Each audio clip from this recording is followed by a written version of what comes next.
ಅತ್ತ DCM DK Shivakumar Channapatna ಪ್ರವಾಸವನ್ನ ಮಾಡ್ತಾ ಇದ್ರೆ ಇತ್ತ ಸಂಸದ ಡಿಕೆ ಸುರೇಶ್ ಇದೀಗ ಸಿಎಂ ಭೇಟಿಯಾಗಿದ್ದಾರೆ.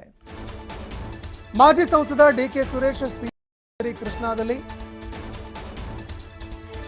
ಸಿಎಂ ಸಿದ್ದರಾಮಯ್ಯ ಅವರನ್ನ ಭೇಟಿ ಮಾಡೋದಕ್ಕೆ ಅಂತ ಮಾಜಿ ಸಂಸದರು ಆಗಮಿಸಿದ್ದಾರೆ.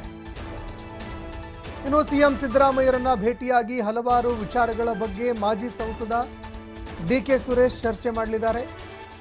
ಚನ್ನಪಟ್ಟಣ ಬೈ ಎಲೆಕ್ಷನ್ಗೆ ನಿಲ್ಲೋದಕ್ಕೆ ತಯಾರಿ ನಡೆಸಿದಾರಾ ಅನ್ನುವಂಥದ್ದು ಕೂಡ ಈಗ ಪ್ರಶ್ನೆ ಎದುರಾಗ್ತಾ ಇದೆ.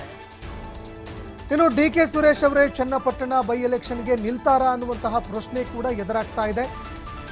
ಚನ್ನಪಟ್ಟಣ ಕ್ಷೇತ್ರಕ್ಕೆ ಸ್ಪರ್ಧಿಸುವಂತಹ ಮನಸ್ಸನ್ನ ಡಿಕೆ ಸುರೇಶ್ ಏನಾದರೂ ಮಾಡ್ತಾರಾ?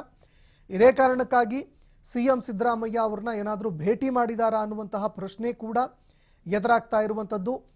ಒಂದೆಡೆ ಡಿಕೆ ಶಿವಕುಮಾರ್ ಚನ್ನಪಟ್ಟಣಕ್ಕೆ ಭೇಟಿ ಕೊಟ್ಟು ಅಖಾಡವನ್ನು ಸಿದ್ಧಪಡಿಸ್ತಾ ಇದ್ದಾರೆ. ಇನ್ನು ಮತ್ತೊಂದೆಡೆಯಲ್ಲಿ ಡಿಕೆ ಸುರೇಶ್ ಈ ಅಖಾಡಕ್ಕೆ ಧುಮುಕೋದಕ್ಕೆ ಏನಾದರೂ ತಯಾರಿ ಮಾಡ್ಕೊಳ್ತಾ ಇದ್ದಾರಾ ಅನ್ನುವಂತಹ ಮಾತುಗಳು ಕೂಡ ಇದೀಗ ಚರ್ಚೆ ಆಗ್ತಾ ಇದೆ.